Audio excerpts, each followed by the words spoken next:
आप देख रहे हैं अमेज नाउ। गंगा, यमुना, राप्ती और गोमती के तटवर्ती इलाकों से खबरें आप तक। नमस्कार, सत्य घटना के नए अंक के साथ मैं सुगंधा। शुरुआत करते हैं आज की मुख्य घटनाओं से। गोरखपुर दौरे पर आए आरएसएस प्रमुख मोहन भागवत ने गोरखनाथ मंदिर पहुंचकर की पूजा अर्चना। 4 माह बाद पेट्रोल पदार्थों की कीमतों में उछाल। तकरीबन 1.5 लाख बूथों पर पिलाई गई पोलियो ड्रॉप, घर घर पहुंचेगी स्वास्थ्य विभाग की टीम। बढ़लगंज थाना क्षेत्र के सिधुआ पार में महिला की हत्या के मामले में एक और अभियुक्त चढ़ा पुलिस के हत्थे। बलिया से एमएलसी पद के सपा उम्मीदवार अरविंद गिरी और बीजेपी से रविशंकर सिंह पप्पू ने किया नामांकन। और क्रांतिकारी भगत सिंह, राजगुरु और सुखदेव की शहादत दिवस पर गोरखपुर वासियों ने किया उन्हें याद। और अब सत्य घटना विस्तार। गोरखपुर दौरे पर आए आरएसएस प्रमुख मोहन भागवत ने मंगलवार को गोरखपुर के गोरखनाथ मंदिर पहुंचकर बाबा गोरखनाथ की पूजा अर्चना की। इस दौरान मंदिर के पुजारी समेत अन्य लोग मौजूद रहे। आरएसएस प्रमुख के कार्यक्रम को देखते हुए सुरक्षा के पुख्ता इंतजामात रहे।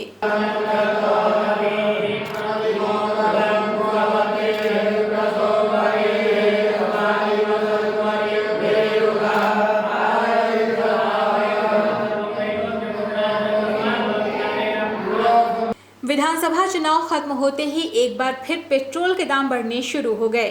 गोरखपुर में देर रात से पेट्रोल के दाम 80 पैसे तक बढ़ गए। पेट्रोल के दाम एक बार फिर बढ़ने से लोगों ने कहा कि अब फिर जेब पर भारी पड़ेगा पेट्रोल और डीजल के दामों में इजाफा।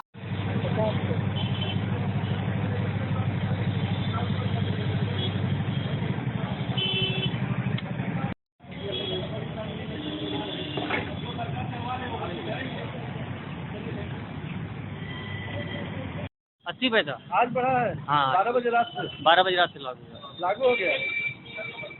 ये बढ़ना तो तय है, लाजमी है भाई। लोग कहेंगे कि रूस का मुद्दा है, उसको भी माना जा सकता है। रूस और यूक्रेन की भी लड़ाई का मुद्दा हो सकता है। ये इसी वजह से मानना पड़ेगा। एक्चुअली जब क्रूड ऑयल का कीमत बढ़ रहा है तो कुछ ना कुछ तो डिफरेंस आएगा ही। अभी दिक्कत तो बहुत है। अब धीरे धीरे सुने थे कि 30 रुपया बढ़ेगा, लेकिन अभी 80 पैसा ही बढ़ा है। अब देखिए कम होता है कि बढ़ता है। अब आगे स्टूडेंट है, कितना दिक्कत होगी।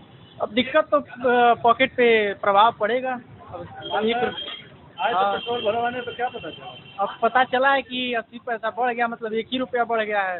अब 100 रुपये जो मिलता था 101 रुपया मिलेगा, और क्या असर पड़ रहा है। गोरखपुर में कानून व्यवस्था को चाक चौबंद बनाने के मद्देनजर मंगलवार को एसपी सिटी सोनम कुमार के नेतृत्व में सघन चेकिंग अभियान चलाया गया। महानगर के गोलघर इलाके में भारी पुलिस फोर्स के साथ चलाए गए इस अभियान के अंतर्गत 4 पहिया और 2 पहिया वाहनों की सघन चेकिंग की गई।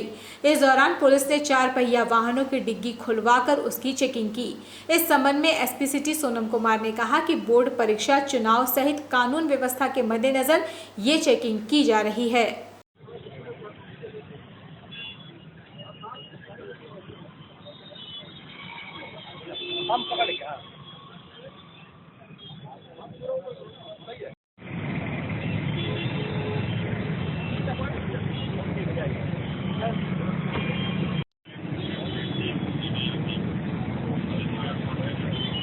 आज 10 से लेकर 2 बजे तक सघन चेकिंग अभियान चलाया जा रहा है।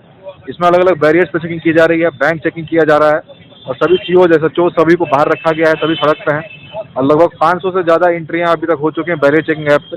इसकी समीक्षा की जा रही है और हर जगह चेकिंग की जा रही है सघन रूप से। विधानसभा में परिषद का चुनाव है, एमएलसी का चुनाव, उसी के मद्देनजर नहीं, ये आपराधिक दृष्टिकोण से चेकिंग है। ये चुनाव भी है, एग्जाम्स भी हैं, इन सबको देखा जा रहा है क्योंकि काफ़ी लोग अभी जैसे जो भी स्टूडेंट हैं वो भी बाहर हैं, उनके पेरेंट्स भी हैं, चुनाव का भी समय है। इन सबको देख करके आपराधिक दृष्टिकोण से हम चेकिंग कर रहे हैं और बेसिक पुलिसिंग पे फोकस की जा रही है। इसी क्रम में कल ओआर भी किए गए थे, सभी एनसीआर एफआईआर की समीक्षा भी की गई थी और आज ये चेकिंग अभियान भी प्रारंभ किया गया है। इसी क्रम गोरखपुर महाराजगंज स्थानीय प्राधिकारी निर्वाचन क्षेत्र से विधान परिषद सदस्य एमएलसी के लिए सोमवार को भाजपा प्रत्याशी एवं सपा प्रत्याशी ने नामांकन पत्र दाखिल किया। जिसमें कई निर्दल प्रत्याशियों ने भी नामांकन किया और नामांकन करने की आखिरी तारीख 22 मार्च यानी मंगलवार को एक निर्दल प्रत्याशी ने नामांकन किया। आपको बता दें कि नामांकन पत्रों की जांच 23 मार्च को की जाएगी, जिसका सत्यापन जिलाधिकारी कार्यालय में होगा। 25 मार्च तक नाम वापस लिए जा सकेंगे। 9 अप्रैल को गोरखपुर एवं महाराजगंज के 33 मतदान स्थलों पर वोट डाले जाएंगे।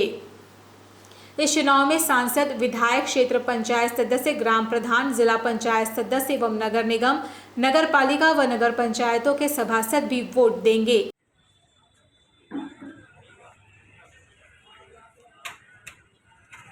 अरे भैया 12 बजे तक लेकिन आ जाना।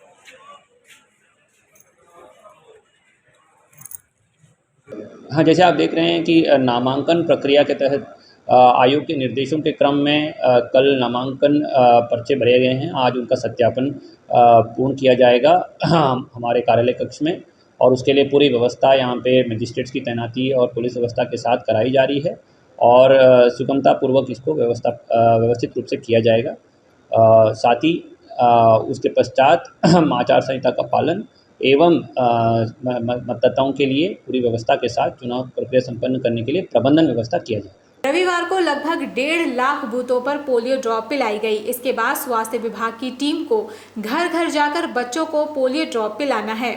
इसी क्रम में जिलाधिकारी विजय किरण आनंद ने बताया कि सीएम योगी आदित्यनाथ ने रविवार को पल्स पोलियो अभियान की शुरुआत की, जिसमें 2 महत्वपूर्ण कैंपेन चल रहे हैं, जिसमें 5 साल के नीचे के सभी बच्चों को पोलियो खुराक पिलाने की कार्रवाई की जा रही है, जिसमें सभी लोग अपने बच्चों को पल्स पोलियो के तहत खुराक पिलाने का कार्य कर रहे हैं और पल्स पोलियो की कार्रवाई और अच्छी तरह से की जा रही है, जिसमें जन अभियान भी चलाया जा रहा है।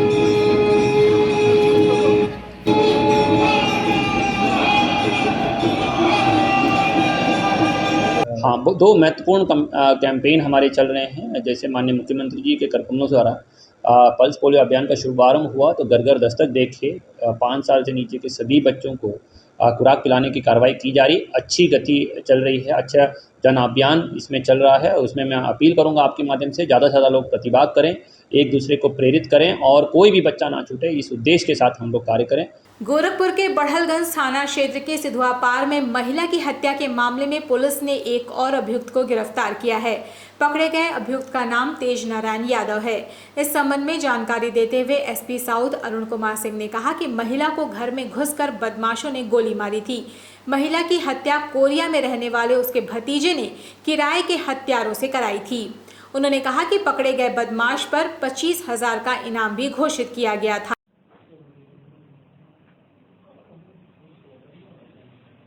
नवंबर को बढ़लगंज थाना क्षेत्र में सिधुआ पार बाईपास के पास एक घटना हुई थी, जिसमें एक महिला को घर में घुस करके गोली मारी गई। घटना का अनावरण 15 दिसंबर को हुआ और पता चला कि ये एक बड़ा मास्टरमाइंड गेम था। कोरिया में बैठ करके उसका भतीजा और यहाँ लोगों को घर की रेकी करा करके वीडियो कॉलिंग के माध्यम से, और फिर उसने पूरा किराए के हत्यारे बुला करके ये हत्या कराई। उस अनावरण के बाद पता चला कि इसमें जो 3 किराए के हत्यादार मुलजिम थे, हत्या करने वाले, वो ऑलरेडी जेल में पहले से थे। घटना के बाद वो तमंचे में बंद हो गए थे दूसरे जनपद, तो उन दोनों का भी वारंट भी इस केस में बनवाया गया। प्रकाश में कुल 7 नाम आए थे। 6वां अभियुक्त तेजू यादव आज गिरफ्तार हुआ है और 7वां जो उसका मास्टरमाइंड है, जिसने सारा षड्यंत्र किया और इसके पीछे उसने पैसे भी खर्च किए हैं, वो उसका भतीजा है जो अभी भी कोरिया में है। खबर यूपी के बलिया से है, जहां बलिया में मंगलवार को विधान परिषद एमएलसी पद के चुनाव का नामांकन सपा से अरविंद गिरी ने डीएम कार्यालय पर किया। एमएलसी प्रत्याशी अरविंद गिरी ने बताया कि सोमवार को उन्होंने एक सेट में नामांकन किया है और मंगलवार को 3 सेट में नामांकन किया है। मैं चुनाव जीत करके आऊंगा, मुझे भरोसा है। जिला पंचायत सदस्य, प्रधान, सभासद, विधायक, बलिया की जनता पर भरोसा है। बलिया की जनता हमको चुनाव जिता के भेजेगी। धन बल के सामने जन बल जीतेगा।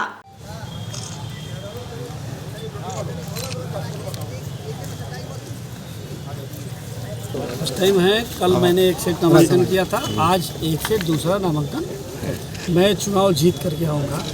मेरे पे मुझे भरोसा है क्षेत्र पंचायत पे, बीडीसी पे, तो जिला पंचायत सदस्य पे, प्रधान पे, जो सभासद हैं उन लोगों पे, जो हमारे विधायक हैं उन लोगों पे, और बलिया की जनता पे भरोसा है। और बलिया की जनता हमको चुनाव जिता करके भेज दी। दूसरी तरफ बलिया में बीजेपी ने विधान परिषद एमएलसी पद के प्रत्याशी के लिए रविशंकर सिंह पप्पू का नाम घोषित किया है। बीजेपी प्रत्याशी रविशंकर सिंह पप्पू ने अपना नामांकन डीएम कार्यालय पर किया।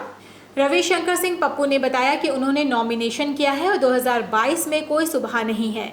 हम लोग विजयश्री हासिल कर चुके हैं, बस घोषणा होनी बाकी है। भाजपा ने मुझे प्रत्याशी बनाया है और मैं विजयी होकर ही रहूंगा।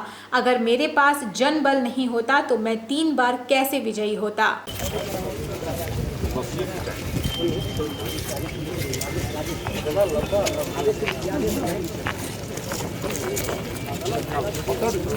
मैं 1977 से चंद्रशेखर जी के चुनाव में वोट मांगने का काम करता था और तब से मैं बलिया जनपद घूमने का काम करता हूँ। और मैं एक एक गांव को जानता हूँ, एक एक प्रधान बीडीसी को जानता हूँ, हर गांव में हर बुजुर्गों को जानता हूँ और हर गांव में लगभग 50 लोगों को मैं व्यक्तिगत रूप से जानता हूँ। एक बात उन्होंने कहा कि बड़ा और मैं नहीं चुनाव लड़ रहा हूँ जी, जनता चुनाव लड़ रही है। जनता वोट मांग रही है बीडीसी प्रधान से। कह रहे थे कि जनता में आक्रोश है, पप्पू जी घर से जाते नहीं है कहीं। अब वही देखते हैं, उन्हीं के यहाँ से मेरा जो डेली का रूटीन जारी होता है, अरविंद गिरी के यहाँ से जारी होता है। अरविंद गिरी जी बलिया में कितने दिन रहे हैं जरा ये बता दें। लक्ष्य एकेडमी के तत्वावधान में गोरखपुर के सेंट एंड्रयूज कॉलेज के मैदान पर क्रिकेट प्रतियोगिता आयोजित की गई। प्राइज मनी क्रिकेट प्रतियोगिता के अंतर्गत आज मैच डीएसीबी और यूपीसीए के बीच खेला गया। प्रतियोगिता में डीएसीबी की टीम ने यूपीसीए की टीम को 8 विकेट से हराकर आज का मैच जीत लिया। मैच के दौरान डीएसीबी में आरिश आलम ने 101 रन बनाए, जिन्हें मैन ऑफ द मैच घोषित किया गया।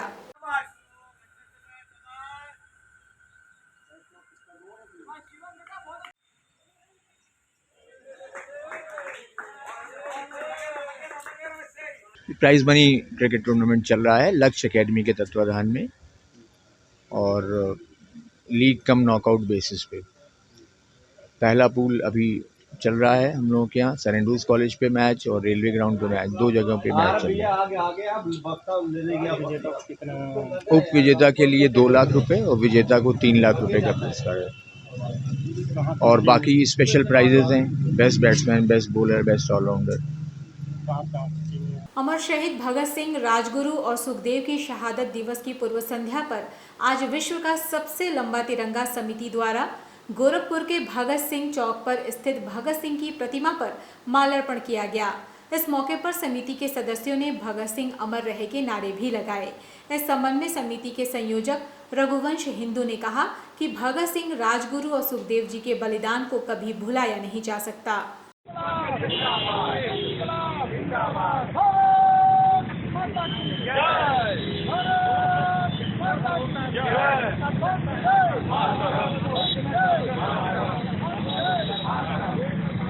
इस मार्च को भगत सिंह, राजगुरु, सुखदेव जी को फांसी दिया गया था। 24 को फांसी निर्धारित था, लेकिन अंग्रेज सरकार ने वो एक दिन पहले ही उनसे डर करके फांसी दे दिया। और एक बड़ी बात क्या है कि समाज में एक जागरूकता फैलाने के लिए कि हम लोग पूर्व संध्या पर कार्यक्रम कर रहे हैं, जिससे आप लोगों के माध्यम से जब ये समाज में संदेश जाएगा तो कल जो फांसी का दिवस है, जो बलिदान दिवस है इनका, उस दिन बहुत सारे लोग जागृत होंगे और जागृत होकर के भगत सिंह, राजगुरु, सुखदेव जी को श्रद्धांजलि देंगे। भगत सिंह एक ऐसे शख्सियत हैं जो आज तक भारत के इतिहास के इकलौते ऐसे व्यक्ति रहे हैं जिन्होंने आमरण अनशन 51 दिन तक किया। मतलब जितने भी सत्याग्रही रहे हैं आज तक का, लोग कहते हैं भगत सिंह केवल क्रांतिकारी थे, तो क्रांतिकारी नहीं थे, वो उनसे बड़ा सत्याग्रही कोई नहीं था, उनसे बड़ा अहिंसावादी कोई नहीं था। जो असेंबली में एक कोने पर बम फेंकते हो चाहे होते तो बम सीधा मारे होते और बहुत सारे अंग्रेज मरे होते उससे। गोरखपुर के श्री कृष्णापुरम कॉलोनी करीमनगर चरगावा में होली का त्योहार शांतिपूर्ण ढंग से समाप्त हो गया। सभी वर्गों के लोगों की आपसी सहभागिता रही। ये त्योहार सकुशल संपन्न हो गया, जिसमें विभिन्न जाति, धर्म, संप्रदाय के लोगों ने मिलकर खुशियों के इस त्योहार का आनंद लिया। श्री कृष्णापुरम विकास समिति चरगावा द्वारा गाजे बाजे के साथ होली मिलन का कार्यक्रम रखकर आम जनता के प्रति आभार व्यक्त किया। इस समारोह में मुख्य अतिथि के रूप में वार्ड नंबर 6 के सभासद संतराज शर्मा का समिति के द्वारा स्वागत अभिनंदन किया गया, जिसमें सभासद संतराज शर्मा ने प्रेम और सौहार्द का संदेश दिया।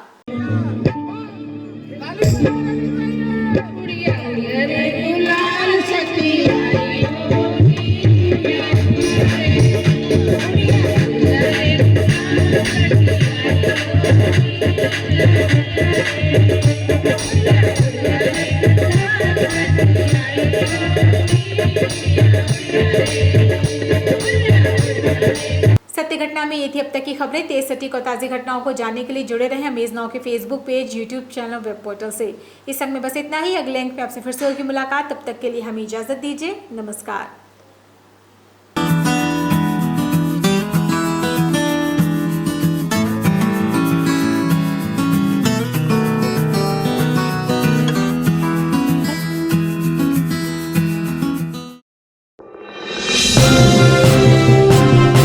आप देख रहे हैं अमेज नाउ।